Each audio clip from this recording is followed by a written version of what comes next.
Девушка, извините. Да? А где здесь метро?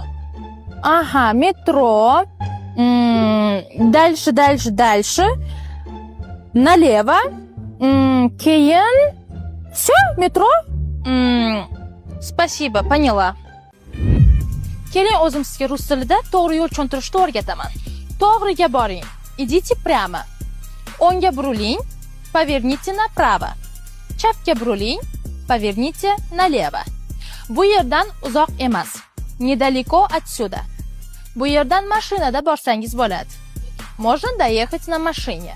To'g'riga 100 metrcha yurasiz. Metro o'ng tarafingizdan. Идите прямо примерно 100 метров. Metro с правой стороны. Videoyimizning ikkinchi qismida qanday qilib to'g'ri yo'l so'rashni o'rgataman. Uni o'tkazib yubormaslik uchun bizga obuna bo'ling.